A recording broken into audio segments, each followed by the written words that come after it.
This video is for faculty seeking to undergo reappointment, tenure, or promotion review in fall 2020. My name is Joanna Brooks, and I'm the Associate Vice President for Faculty Advancement and Student Success at San Diego State University.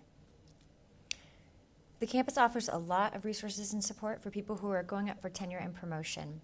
Check the Faculty Advancement website, fa.sdsu.edu. There you'll find timelines, policies, and procedures. Talk to your mentors, co-mentors, and chair and director as you develop your dossier. And if you require technical help uploading your dossier, please contact your department, school, or staff coordinator. Here's our timeline for fall 2020. Now is the time, if you haven't done so already, to contact your college RTP rep and let them know that you intend to seek tenure and promotion. They'll launch a case for you in Interfolio, and you'll need to finish uploading your dossier to Interfolio by September 25th. Between September 25th and October 2nd, representatives from your school or department will engage in the process of validation, and there are forms to support this process online at fa.sdsu.edu. They'll notify you of any changes you need to make before October 2nd when the WPAF officially closes. Now, what counts? What counts when you go up for tenure or promotion? What should you include in your dossier? So faculty who seek tenure or promotion will be able to include as significant items accomplishments attained during their probationary period, even when that probationary period is extended due to COVID. For assistant professors, the probationary period consists of the total time and rank at assistant professor, inclusive of leaves or probationary period extensions due to COVID. If you were appointed at SDSU after holding an assistant professorship at another university, you may include items from your prior appointment so long as they document accomplishments realized within the past 6 years, a time period which could be extended due to leaves or probationary period extensions in connection with COVID.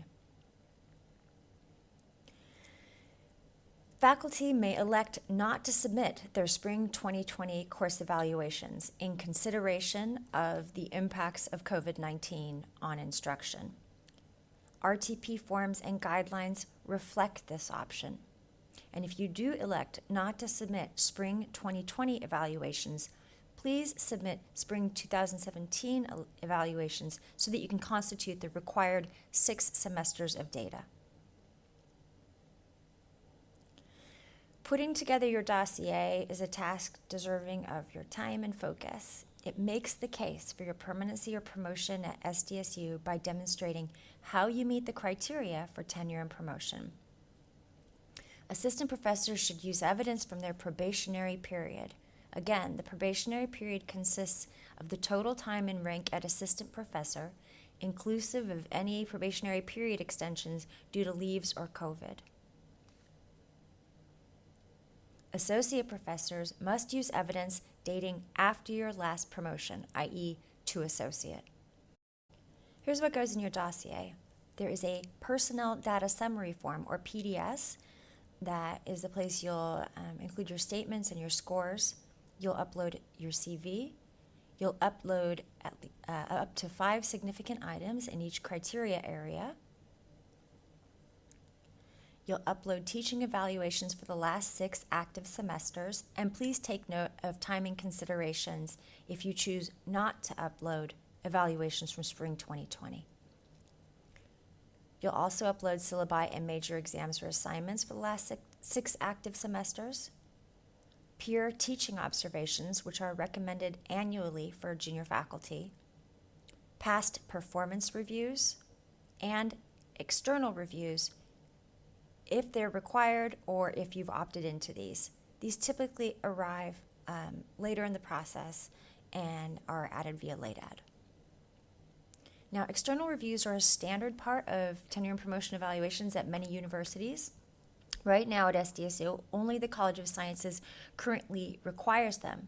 However, candidates in other colleges may request an external review by an arm's length reviewer at another university. That's someone who is not a co-PI, not a dissertation director, not a co-author. Here's how to do so. If you'd like to request external reviews, contact your chair or director immediately. They will work with the dean's office to secure external reviews. There's an established process for this, and the guidance is at the fa.sdsu.edu webpage under the Information for Staff section of the tenure and promotion section. Candidates should not contact external reviewers directly. External reviewers must be acquired and added by the late-add deadline, which is typically in mid-February. And again, for complete process information, visit the FA website. Effective AY 2021, Faculty Advancement recommends that candidates in qualitative, creative, mixed method, interdisciplinary, digital, and emergent fields request external reviews.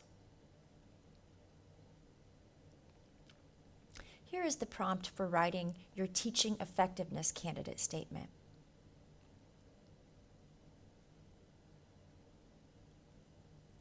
Your goal is to make an argument for how you meet the criteria using data in your PAF as evidence.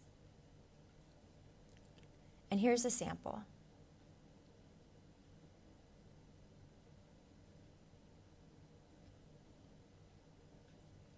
Some guidance on writing your most effective teaching effectiveness statement. Teaching effectiveness is essential to the awarding of tenure and promotion. Don't give it short shrift in your dossier. Be prepared to provide in your candidate statements clear data about your efforts to ensure and build your effectiveness, especially in the areas of learning outcomes and outcomes assessment. Now, if you include among your significant items syllabi or exams or assignments, be sure to narrate or describe in your candidate statement the efforts this item represents. So, for example, I redesigned my course in order to better align my course activities with the learning outcomes. Finally, be sure to include evidence of reflection and innovation over the arc of your career as a researcher and teacher. Show how you've grown. Here is the prompt for the professional growth statement.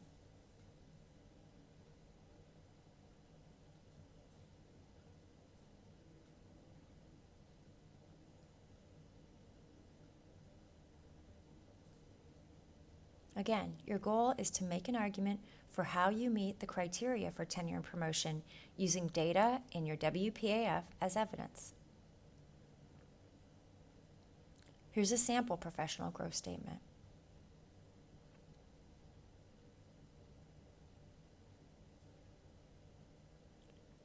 Some tips on professional growth statements. Be sure to contextualize your accomplishments so that reviewers from outside your field can understand them. Remember that at some levels of review, your case will be reviewed by faculty from different colleges. Engineers will review artists. Humanists will review scientists. This is a standard part of the RTP process.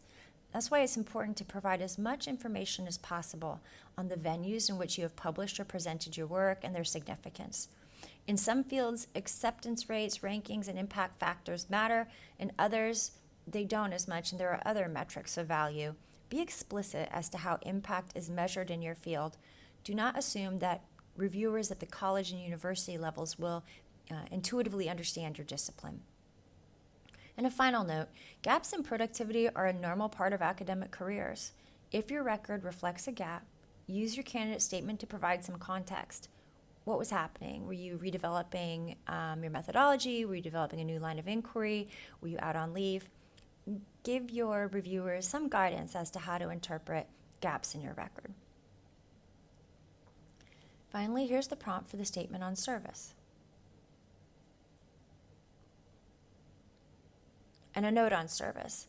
Schools, departments, and colleges should exercise caution in service assignments for probationary faculty. It's really up to tenured faculty to fulfill significant and time-demanding service roles. If you're a probationary faculty member and you have a concern about your service assignments, please speak with your mentor, chair, director, dean, or call my office. Finally, we include again this year an opportunity to provide a statement on responsiveness to diversity. This is optional. The policy file does stipulate that responsiveness to diversity is a criteria for reappointment, tenure, and promotion, but it does not establish it as a basis for evaluation. What that means is that this is a space for you to celebrate, highlight, and make visible your hard work and support of diversity in ways that may not, be readily apparent in other areas of your dossier.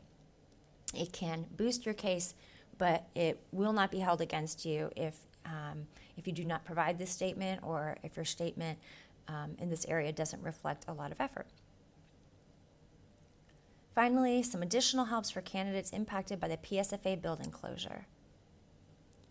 The course evaluation data table has been updated to flag any classes relocated during the building closure, and we've provided guidance to reviewing committees as well to place these scores in context in case they speak more to the disruptions of the building closure than they do to the capacities of the instructor. And a final word of thanks to our college RTP reps who bring a great deal of care and expertise to this process. Their contact information is listed here.